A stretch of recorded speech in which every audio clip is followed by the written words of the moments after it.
Décision Plus est au service des investisseurs boursiers depuis 1987, au tout début de l'autonomie boursière. Notre logiciel de graphique Market Vision Plus et notre logiciel de code dynamique Trader Plus en ont fait sa renommée. Nous sommes encore ici parce que nous évoluons sans cesse et que nous servons bien nos clients. Découvrez nos produits et services spécialement conçus pour l'investisseur actif et autonome dans la boutique Décision Plus. Le logiciel de graphique Market Vision Plus est en français. C'est le logiciel le plus utilisé par les investisseurs de chez nous. C'est lui que vous voyez dans le feu de l'action. Trouvez, classez et analysez plus facilement avec cet outil sans pareil pour suivre la bourse et prendre les meilleures décisions. Gardez vos titres à l'œil avec Market Vision Plus. Consultez la boutique Décision Plus pour en faire l'essai pendant 10 jours sans aucun frais, c'est garanti. Laissez-nous vous guider pour analyser la bourse et prendre vos décisions. Les analystes de Guru.tv feront tout le travail pour vous. De minute en minute, nous classons les titres selon leur situation technique. Nous révélons les signaux d'achat et de vente. Nous publions des recherches poussées et nous prodiguons des conseils en temps réel. Ça commence avant l'ouverture et ça se poursuit jusqu'à la fermeture des bourses. Profitez de chaque cycle boursier avec Guru.tv. Trader Plus, l'instrument du day trader. 50 codes qui clignotent en même temps. Autant de listes que vous voulez. Graphiques à la seconde. De 3 à 30 graphiques. Des alarmes à volonté. Des listes de codes préparées. Des modèles graphiques préparés. Prêts à faire feu. Achetez, vendez avec Trader Plus.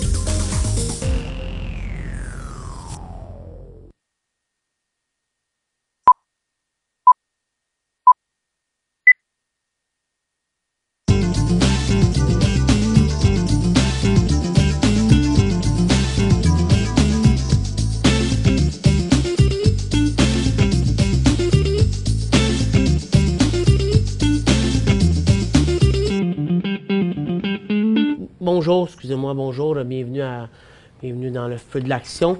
Lundi le 30 mai, on a des marchés américains fermés, on a des bourses vraiment tranquilles. On a beaucoup de questions à répondre qui datent de vendredi, donc on va passer beaucoup de temps là-dessus. Je vais quand même vous montrer avant là, ce qui se passe.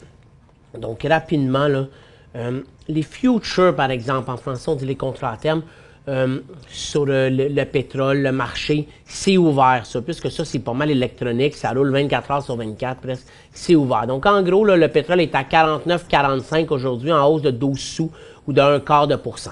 On est toujours près des 50, mais on ne l'a jamais traversé. Je pense que la journée qu'on s'est rendu le plus près, c'est mercredi dernier. L'or est en baisse de 7 $ à 1209, mais cette nuit, elle a chuté à 1199. Donc, c'était quand même une bonne baisse. On a rebondi, ça veut dire de près de 10 $. C'est-à-dire que cette nuit, vers 2 heures du matin, nous perdons aux alentours de 17-19 $ sur l'or. Donc, ça, c'est peut-être ce qui est le plus à surveiller parce que l'or, à peu près un mois, hein, ici, on frisait les 1300. Puis là, on a perdu près de 100 $ sur l'or. Les titres sont en légère baisse aujourd'hui, mais pourraient vraiment accélérer à la baisse demain si l'or reste en baisse avec les marchés américains ouverts. Si on le voit bien, là, depuis les élans baissiers de la semaine passée, ça a vraiment continué à chuter. T'sais, Goldcorp, on le voit bien. Semaphore a chuté un petit peu moins. New Gold est en bonne baisse. Detour aussi. C'est toutes des continuités aujourd'hui. Si jamais vous aviez vendu à découvert des titres, que vous faites de l'argent, ça pourrait être bon aujourd'hui de prendre un profit, parce que demain, peut-être que ça va rebondir avec le marché américain. Si vous n'avez pas pris de profit, on devrait prendre un profit si on est supérieur à 5% de gain. Sinon, on peut quand même attendre. Je pense que la pression reste baissière. On va aller regarder donc la question, puis c'est là la raison pour laquelle l'or chutait cette nuit, c'est parce que le marché a réagi quand ils ont ouvert en... Parce qu'en fait, ce qui arrive, c'est que de vendredi 20h à peu près dimanche 20h aussi, c'est là que le marché des contrats à terme repart. Vendredi, Janet Yellen, elle a fait une allocution à Harvard dans laquelle elle a dit qu'il allait probablement augmenter les taux en juin. Elle n'a pas dit on va, mais elle semble avoir quand même été assez claire sur on se dirige vers une hausse de taux. Puis tout ce qu'on entend depuis 2 semaines, c'est on se dirige vers une hausse de taux. Je pense que la seule chose qui reste d'important, c'est vendredi de cette semaine, le rapport d'emploi américain. Le dernier était exécrable, il était mauvais. Si on en avait un deuxième vraiment mauvais, là, peut-être qu'on aurait des freins, mais moindrement qu'on repasse au-dessus des 200 000. Je pense que c'est dans la poche qu'on va avoir une hausse de taux. D'ailleurs, le marché, c'est ce qu'il pense, mais le marché ne réagit pas négativement en ce moment. Parce qu'il y a une raison. Si la Fed monte les taux, c'est qu'elle croit que l'économie elle reste solide, elle croit que l'inflation va monter, puis la croissance de l'emploi est bonne aux États-Unis. Donc, c'est des points qui sont d'une certaine façon positifs. Donc, d'un côté, on a une hausse de taux parce que c'est fort. Tandis que quand on a eu une hausse de taux en décembre, puis la raison pour laquelle les marchés avaient vraiment chuté en janvier, c'est qu'en décembre, on dirait qu'ils ont monté les taux juste pour pas avoir l'air fou parce qu'ils avaient promis une hausse en 2015. Donc, c'est comme si les circonstances n'étaient pas favorables en décembre, mais qu'il fallait le faire. Tandis qu'aujourd'hui, la bourse, pour l'instant, elle reste vraiment solide, elle se maintient bien. On semble avoir une raison derrière cette hausse-là qui est plus crédible que celle de décembre. J'ai une question tantôt, là, qu'est-ce qui va arriver si la Fed augmente les taux là, en juin? Je vais y répondre tout de suite. T'sais. Donc, qu'est-ce qui arrive? Pour le moment, de la façon dont on voit ça, puis peut-être que c'est juste une hausse avant une chute, je pense qu'on pourrait avoir un marché qui se tient bien. D'ailleurs, la différence aussi avec décembre, c'est que le pétrole en décembre, je ne me souviens plus, il était à combien exactement, là, si on vient le voir, en décembre, on était peut-être à peu près au même niveau, grosso modo, le 15 décembre qu'on est en ce moment, sauf que là, on était dans une chute libre du pétrole. Là, en ce moment, on est dans une remontée. Donc déjà, le pétrole est plus fort. Ça donne de la confiance au marché. Donc, je pense que le secteur de l'énergie pourrait se mieux tenir. Les secteurs qui pourraient chuter, là, c'est tout le temps l'or, parce que l'or, c'est linké souvent à l'inflation. Quand on monte les taux, c'est pour réduire l'inflation. Après ça, tout ce qui est immobilier, real estate, streets, ça a souvent de la difficulté, parce que c'est des compagnies qui utilisent énormément l'effet de levier avec des taux d'intérêt. Quand tu as des compagnies qui empruntent des taux d'intérêt, souvent tu empruntes ça avec un taux variable, donc le montant d'intérêt va augmenter. Les services aux collectivités, c'est la même chose. Même raison aussi qui pourrait pour les services aux collectivités aussi, parce que c'est des titres qui sont fortement endettés.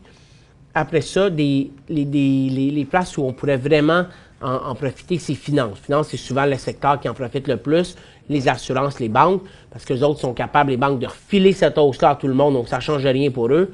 Puis les assurances, bien, la majorité des premiums qu'on paye, des primes qu'on paye, c'est investi dans les obligations. Ça veut dire que les taux d'intérêt vont augmenter. Ça veut dire que leur prochain investissement, bien, la valeur va augmenter.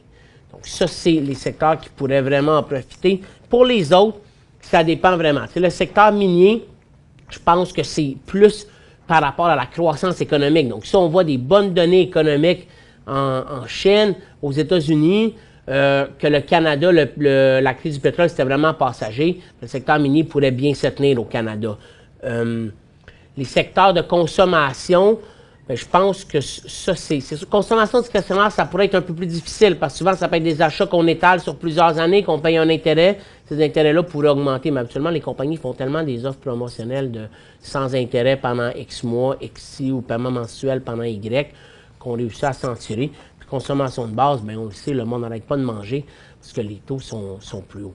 Puis de toute façon, la hausse de la nourriture est déjà assez importante comme ça. C'est pas un 25 points de base qui va changer de quoi sur ça. Puis d'ailleurs, je lisais, là, il disait qu'en ce moment, comme aux États-Unis, dans le congé qu'on a en ce moment du Memorial Day, il allait avoir presque 50% d'augmentation de personnes qui allaient circuler en voiture, parce qu'il disait que dans les 5 dernières années, le pétrole, le baril le gallon se vendait, je pense, aux alentours de 3,20 $. Puis ce que j'ai lu hier, c'est qu'en ce moment, la moyenne dans les États, c'est 2,20 $ le gallon. Puis ils disent qu'il n'y a jamais eu une différence aussi importante que ça. Donc les Américains sont davantage prêts à voyager en voiture. Puis en plus, ils disaient, donc ça c'est bon pour le pétrole, puis c'est bon pour l'économie. C'est quand même beaucoup de consommation quand tu es en voiture, puis que tu vas d'une place à l'autre.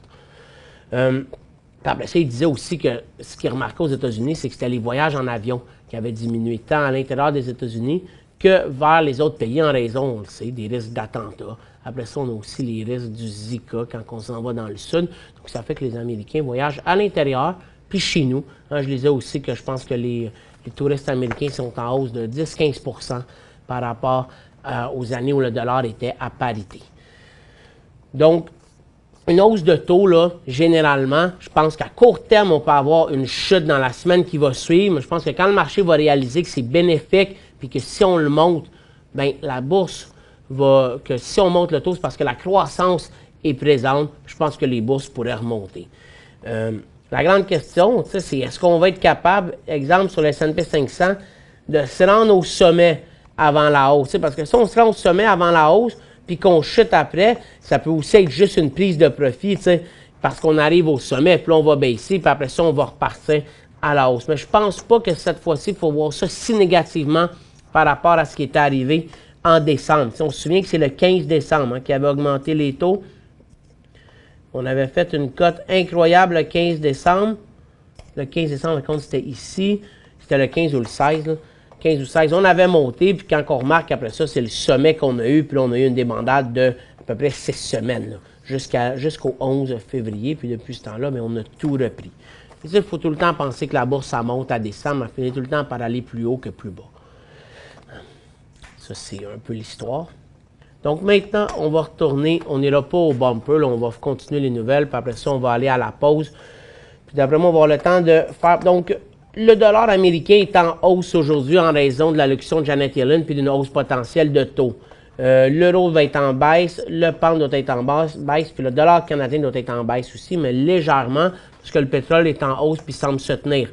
Du côté du yen, on est en bonne baisse, puis c'est pour ça que le Japon prenait 1,4 parce que, par contre, les exportateurs japonais étaient en hausse, les Sony, Toshiba et autres gros titres.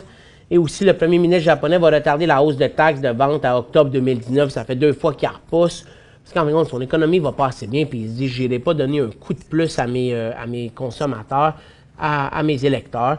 Donc, je vais la retarder. Puis, il devrait annoncer aussi des nouvelles mesures de relance économique après les élections de juillet. Ce n'est pas les élections de la Chambre haute, là, donc lui, il va rester au pouvoir.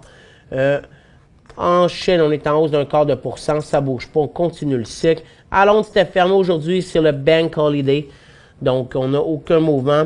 On est en hausse de 1/3% tantôt en Allemagne, puis de 15 dixièmes en France.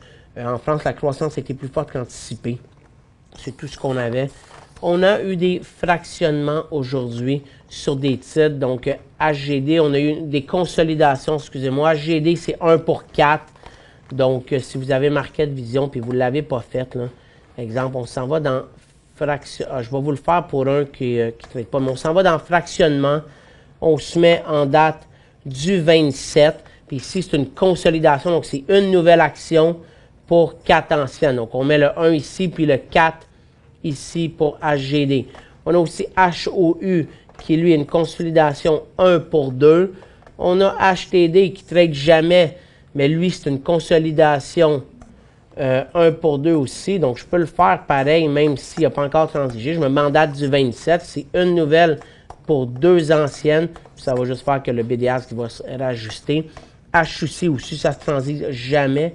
C'est la même chose. Je m'en vais dans mon icône fractionnement translation.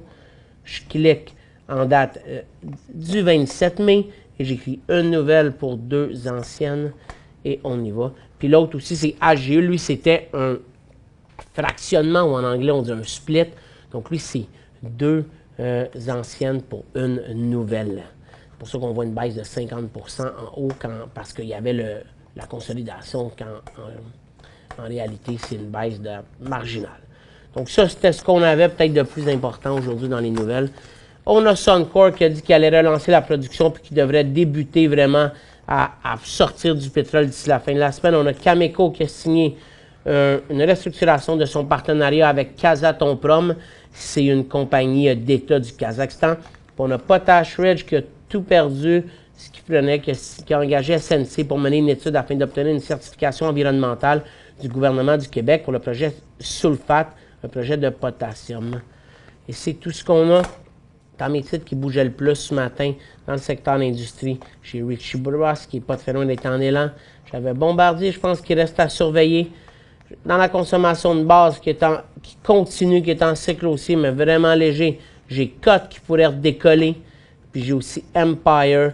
Puis j'avais George Weston dans les plus intéressants. Les autres, c'est des continuités. Dans la techno, c'est probablement des secteurs les plus forts aujourd'hui. J'ai un élan. Là, il est passé en élan. Il vient de faire un nouveau haut, d'après moi. Exactement.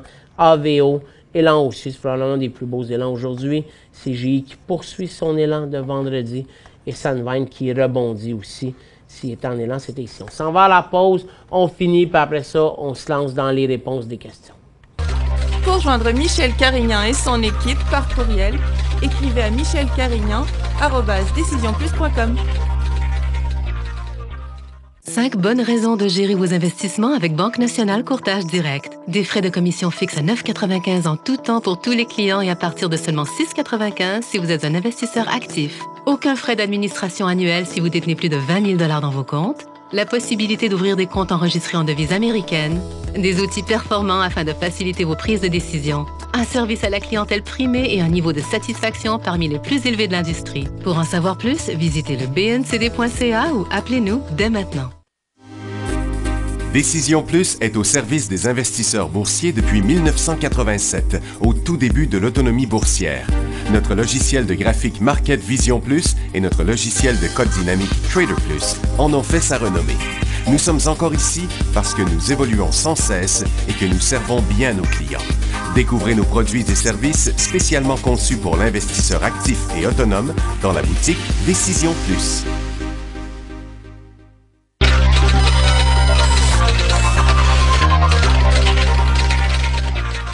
Je vais continuer ma liste des titres que je trouvais les plus actifs tantôt, là, mais honnêtement, bon, utilité, c'était presque haussier, ça a dégonflé, donc c'était surtout Fortis qu'il fallait surveiller.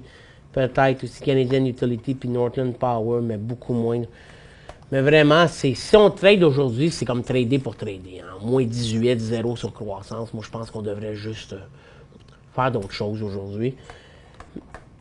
Donc, CXR, un des plus forts dans la santé. La santé a tout dégonflé, par contre. Valent reste en hausse, là. Honnêtement, dans la santé, c'est PLI qui baisse. Je ne l'avais pas mis parce que tantôt, il faisait rien, là, mais PLI mettait un petit peu de pression à la baisse et en mai. C'est un élan baissier, PLI. Donc, on a eu l'élan baissier ici. On en a un deuxième. Donc, ceux qui n'avaient pas vendu ici, ben là, on a une autre raison de vendre. Puis là, après ça, si on ne vend pas ici, bien, après ça, ça va continuer à baisser toujours. C'est pour ça que des fois, c'est plate de vendre, surtout quand on voit que ça rebondit. Mais quand on regarde, on avait vendu, parce que souvent, quand ça rebondit, on ne vendra pas. T'sais. Donc, soit qu'on vendait ici, là, on a dit, ah non, je ne veux pas vendre. Là, ça rebondit, j'ai bien fait, mais ça ne va jamais plus haut, puis là, ça rechute plus bas. Puis là, on se dit, ah, là, ça va peut-être rebondir encore. Donc, des fois, si vous ne voulez pas vendre ici puis ça rebondit, mais il faut vendre quand ça rebondit. Pour le moment, PLI n'est pas parti pour leur briser sa résistance de 3,10. Il est parti pour continuer à la baisse. On arrive sur un point majeur à 2,84 $. C'est tous les prochains coups qui auraient été. C'est sûr qu'on peut dire à 2,89 $, mais je vais attendre qu'il passe 3,84. Donc, 2,80. Puis là, quand on regarde de 2,80 au dernier élan baissier, c'est 5 % qu'on a perdu de plus. T'sais. Donc, c'est pour ça que des fois, il faut juste... On l'a acheté... On s'est trompé, ou il y a eu, on l'a acheté ici, il y a eu, ça c'était l'émission d'action, on a attendu, il fallait sortir ici, à un moment donné, il faut accepter la perte, parce que quand on ne l'accepte pas, c'est là que la perte l'augmente. Maintenant, dans les titres qui sont en élan aussi aujourd'hui, Nico Ressources, lui, en fin de compte, là, il y a un tribunal qui a donné de l'argent par rapport à une compagnie au Bangladesh pour une de ses filiales de gaz naturel. C'est pour ça qu'il poussait fort aujourd'hui, il n'a pas bougé depuis ce matin, même qu'il a dégonflé un petit peu. DEE, Delphi Energy, lui aussi est en grosse chute, mais il rebondit depuis ce matin. Lui, en fin de compte, il a rebondi ici. Lui, c'est les prêteurs qui ont diminué sa facilité de crédit. Une facilité de crédit, c'est comme une ligne de crédit de 135 à 115 millions. C'est la seule nouvelle qui expliquait la baisse de près de 50 % ce matin. Puis on a un bel élan haussier sur Orbit, là, ça c'est 10 % de hausse, un gros volume, difficile à transiger, aucune raison ici, j'ai fouillé un peu partout tantôt, j'ai pas trouvé de raison. Ça a l'air quand même intéressant, chaque fois le BDA qui est plus bas, mais le titre il monte. Donc, c'est quand même déjà du 11 %, mais c'est intéressant pour Orbit, surtout pour ceux qui auraient pu en acheter là, ici. On est sur la bonne pente ascendante, par exemple, Puis à 33 sous, 32,5, c'est là que ça va être important parce que c'est notre gap puis notre résistance ici. Nemaska était beau sur croissance, il a dégonflé. CXO pousse là, mais c'est pas un élan haussier, il y a trop de résistance ici. Puis NYX qui était en élan haussier dans le day trade hier, ben, vendredi sur croissance continue à monter. Gold Reserve, lui, c'est un gros rebond. Il avait été halté toute l'après-midi hier. Il a rebondi aujourd'hui. Depuis ce temps-là, il ne fait plus rien.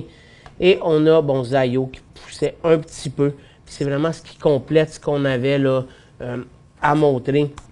Si je viens vous montrer là, le marché, je ne voulais même pas encore remonter. Regardez comment c'est marginal. Croissance, temps léger rebond. Dans nos secteurs là, haussiers, techno continu, consommation de base, je vous les ai montrés. C'est en légère hausse. Santé, ça a tout redégonflé, mais ça ne reviendra pas neutre aujourd'hui. CD non plus. Dans les baissiers, ben, il y avait juste or qui reste baissier. Matériaux aussi. Donc, les deux vont de pair. Puis, mine, c'est complètement neutre. Il n'y a rien à faire ici. Énergie, c'est complètement neutre. Télécom, c'est en légère hausse, mais ça va rester neutre aujourd'hui. Si ça passe demain, ça va passer aussi. Finance aussi, c'est complètement stable. Finance, c'est le secteur qui fait qu'on parle un peu plus de points en ce moment. Là, il a tout perdu depuis son ouverture. Et c'est ça qu'on a. Donc, on va commencer avec les questions. La première, EFN acheté à 14,09 $. 14,09 $, vous êtes à 15,42 $. Vous faites plus. Moi, je prendrais un profit 10 %. Je ne me poserais même pas la question. Puis, on est sur une grosse résistance. Puis honnêtement, si on inversait ici à 15 $, vous pourriez sortir au complet. En tout cas, prendre un deuxième profit, mais j'en prendrais un tout de suite en hausse de 10 %. Pensez-vous que le pétrole peut redescendre, acheter HOU, une bonne idée? Mais si vous pensez que le pétrole va redescendre, il faut acheter HOD. Parce qu'HOU, ça joue le pétrole à la hausse. Tandis que HOU, ça le joue à la baisse. Le pétrole peut toujours redescendre. On arrive aux 50 $. Je pense que le marché va vouloir aller tester le 50. Surtout si on continue à monter et qu'on va aller tester des nouveaux sommets. Après ça, on pourrait avoir une petite correction. Je pense quand même que le marché reste débalancé, mais peut-être pas au point de retourner à 27 $ comme on avait, mais peut-être 40 $, ça pourrait être envisageable comme une correction, ça serait déjà gros. Mais oui, je pense qu'il peut redescendre quand je ne serais pas prêt à dire que ça va être la semaine prochaine. Surtout qu'on arrive dans la saison d'été où il y a beaucoup plus de déplacements, de consommation. Donc ça peut être quand même positif pour le pétrole. Bonjour Michel. MTY, du potentiel. En tout cas, on a eu toute une nouvelle la semaine passée. Ils ont fait une grosse acquisition aux États-Unis. Ils ont vraiment une position dominante au Canada en plus. C'est un élan aussi aujourd'hui sur MTY. MTY, c'est pas un titre qu'on achète pour trader. 17 000 actions. C'est un titre qu'on va acheter plus à moyen long terme. T'sais, il y a toute une croissance, ce titre-là. Ben là, il avait resté neutre longtemps, là, mais quand on est capable de voir sur plus de périodes, on voit là, qu'il a fortement progressé. Puis sa formation neutre, c'est quand même de... Là, ça semble avoir gelé, mon ordi. C'est quand même de 29 à 36. Donc, on parle de 20 % dans cette formation neutre-là qui se transigeait, mais là, on l'a passé. C'est sûr que l'acheter ici, ça peut être difficile, mais on peut l'acheter en espérant qu'il ne rebaisse jamais.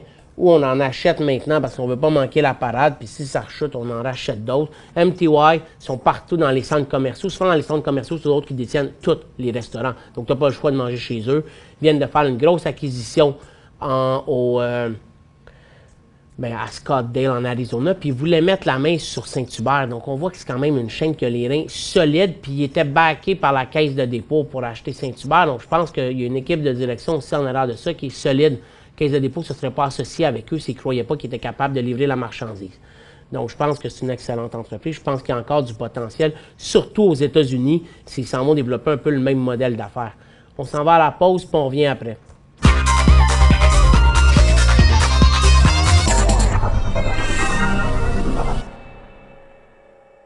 Cinq bonnes raisons de gérer vos investissements avec Banque Nationale Courtage Direct. Des frais de commission fixes à 9,95 $ en tout temps pour tous les clients et à partir de seulement 6,95 $ si vous êtes un investisseur actif. Aucun frais d'administration annuel si vous détenez plus de 20 000 $ dans vos comptes. La possibilité d'ouvrir des comptes enregistrés en devise américaine. Des outils performants afin de faciliter vos prises de décision. Un service à la clientèle primé et un niveau de satisfaction parmi les plus élevés de l'industrie. Pour en savoir plus, visitez le bncd.ca ou appelez-nous dès maintenant. Laissez-nous vous guider pour analyser la bourse et prendre vos décisions. Les analystes de Guru.tv feront tout le travail pour vous. De minute en minute, nous classons les titres selon leur situation technique. Nous révélons les signaux d'achat et de vente. Nous publions des recherches poussées et nous prodiguons des conseils en temps réel.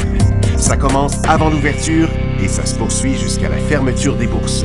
Profitez de chaque cycle boursier avec Guru.tv.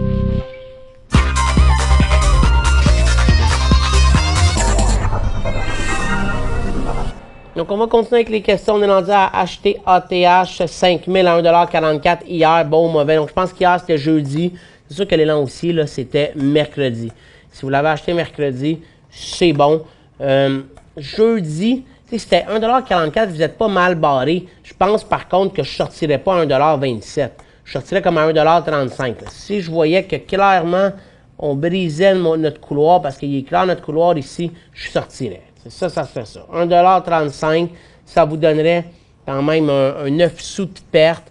On parle donc d'un 6-7 %. Je pense que c'est là le point de sortie de votre titre. Parce que si on attend qu'on passe les 1,29 $, on sort à 1,27 $, là, vous perdez 17 sous, vous perdez plus que 10 %. FM, payé 9,70 $, garder ou vendre. Ça, c'est un petit peu fatigant. Vous êtes, oh non, c'est même, ouais, 9, je pensais qu'on était là, c'est 8 $. Ben, je pense que je vous ai déjà répondu à cette question-là ou à une autre personne. 9,70 $. Si vous l'avez acheté sur faiblesse ici, c'était pas un bon achat au début, puis là, vous êtes pris dans une position difficile. Je pense que ce que j'avais dit, c'est soit vous attendez à 8 $, puis votre perte est vraiment importante, ou soit que ça redécolle, puis vous êtes content ou contente, José.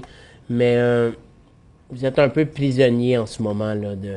Mais au moins, je pense qu'il faut attendre d'être, tant qu'on est en haut des 8,50, parce que je vois quand même un support à l'intérieur, là, à 8,50 $. Tant qu'on est en haut de 8,50 $, il faudrait sortir, il faudrait le garder. Si on tombe à 8,40 $, c'est sûr que là, on peut avoir un premier, on pourrait décider de sortir, mais c'est sûr qu'en même temps, on peut avoir un support plus bas. Mais je pense que du moment qu'on va être à 8,40 $, 8,30 $, là, il y a des bonnes chances qu'on continue à la baisse, parce que ça pourrait donner comme un genre de mini-élan baissier. La dernière fois qu'il en a fait un, il a rebondi tout de suite aussi. Vous pouvez vous fier aussi à Tech puis à Freeport pour voir ce que ça fait. Je pense que c'est l'achat au départ qui n'était pas bon, qui fait que vous êtes dans une situation aujourd'hui qui est difficile. Quoi penser de Twitter en 140 caractères? Il y a un élan aussi, j'étais pas là vendredi, là, donc je ne l'avais pas vu. Je ne sais pas s'il y a quelque chose de nouveau qui est sorti sur Twitter. Honnêtement, le titre, je pense qu'il y a des choses bonnes avec Twitter. Je n'utilise jamais ça, Twitter, là, je ne connais pas beaucoup ça. Mais je pense juste qu'ils ont des problèmes un peu à se définir dans tous les réseaux sociaux, honnêtement. Je pense qu'ils ont de la misère à aller chercher. Puis leur plus gros problème, c'est qu'ils n'ont pas de croissance de leur public comme Facebook peut l'avoir, comme Instagram peut l'avoir, ou comme LinkedIn peut l'avoir pour dans lequel ils sont spécialisés. Je pense que quand tu achètes ça près des 14 $, tu prends un beau risque. C'est comme ça que je le dirais. C'est à 15-14. C'est sûr qu'en bas de 14, on sort de ça, mais tu sais, ça peut être un beau risque. Je peux voir une compagnie qui pourrait décider de l'acquérir puis de changer. Je parle à peut-être c'est Facebook qui pourrait, même si je ne les vois pas les acquérir, Google qui des fois achète des choses qu'on ne comprend pas. Je pense qu'à 14 $, 15 $, c'est un beau risque. Plus ils avancent, plus le risque va être risqué. Mais le problème, c'est qu'ils n'ont pas de croissance de leurs utilisateurs. Donc, les publicités, c'est plus difficile à aller les chercher. Quand on regarde des Facebook là, qui continuent à 1,4 milliard de personnes à grossir, je pense qu'on est autour de 250-300 millions d'utilisateurs sur Instagram. Ça semble stagner, puis on a l'air d'avoir de la misère à décoller. Je pense que ça peut être un beau risque à ces prix-là. Quels sont les FNB baissiers? 2 ou 3, s'il vous plaît, avec l'indice. Ça manque vraiment beaucoup de précision dans votre question, là. Au Canada, c'est le TX60, CHXD. Le pétrole, USO, CHOD, ou SCO à la baisse, ou DWT, mais lui, il est pas mal moins connu. T'sais, donc là, je vous les donne sur le pétrole. Sur l'or, si on veut suivre le secteur tarifaire à la baisse, c'est HGD ou DUST. Mais je vais vous montrer, et j'ai sorti ça ici, sur le site de... Là, ça semble être un petit peu gelé, là, mais dans 2 secondes, tout est gelé. Sur le site de Décision Plus, j'ai un problème avec le site, avec mon ordi, là, mais Dans l'onglet Formation, moi je ne peux pas vous le montrer, dans l'onglet Formation, vous allez avoir une liste, ça s'appelle liste FNB. Liste FNB, puis vous allez avoir tous les détails là-dessus. Vous avez les Canadiens, les Américains, les haussiers, les baissiers, on met c'est quoi l'actif sous-jacent. La liste, elle a été faite quand même là, quelques années, je dirais 5 ans, mais là, les plus importants sont là. Sinon, les 3 familles principales, c'est BetaPro Canada, Horizon BetaPro. Dans Google, vous allez toutes les avoir, puis Direction, puis ProShare aux États-Unis. Regardez, en formation ici, vous avez liste FNB, puis vous avez tous les détails. London, payé 4,78 $. Je fais quoi en ce moment? Garder ou vendre? Vous voyez, 4,78 $, vous avez payé, ça veut dire ici. Vous n'avez pas vendu ici. Puis vous l'avez acheté au mauvais moment. À moins que vous l'aviez acheté ici. Mais vous n'avez pas sorti à 4,30. Il est à 4,30. Donc vous êtes un petit peu comme pour la personne de First Quantum. Vous êtes dans une situation difficile. Je pense que j'ai déjà répondu à cette question-là aussi. Puis j'avais dit, si on s'approche des 4,50, là, cette résistance-là, je pense que vous pourriez penser à réduire. Vous êtes à 4,33, vous payeriez 10 % en ce moment. Parce qu'encore une fois, si vous êtes patient, c'est difficile de trouver le point de sortie en ce moment. Si quelqu'un l'avait acheté ici, je dirais que le point de sortie, là, il est à 4 $. Mais pour vous, 4 $, c'est loin. S'il va à 4,20, il y a des bonnes chances de descendre à 4, je pense. Donc à 4,20, ça pourrait être votre point de sortie. AZ, achat 2000 à 1,49 $. Vous l'avez acheté cette journée-là, ça c'était l'élan haussier. EZ Mining, 1,68 $. Vous faites vendu 500, 1,59 $, c'est bon. C'était juste un quart. Moi, vous voyez, je n'aurais presque vendu un autre quart aujourd'hui à 1,78 $. J'en vendrais, c'est 10 cents de plus. C'est à peu près un autre 7 % de plus. Je commencerai à surveiller pour vendre au moins un autre quart si ce n'est pas aujourd'hui. Si le titre remonterait, je pense que je le ferais. C'est à 1,78 $, ça veut dire que sur votre deuxième quart, vous faisiez près de 30 sous, près de 20 %. Ça peut être bon ici. Ça finit les questions. On va continuer à répondre aux prochaines. Donc, le mot d'ordre aujourd'hui, là, si on reste sur les lignes de côté, si on a des positions qui montent et qu'on peut prendre des profits, tant mieux. Mais on ne veut pas acheter ou vendre, même s'il y avait des élans comme Orbit qui est intéressant. Souvent, dans des journées comme ça, on peut avoir des surprises le lendemain. Donc, je vous souhaite une bonne journée. On se revoit demain mardi. Ça va être une journée régulière. Ça va être la dernière journée du mois.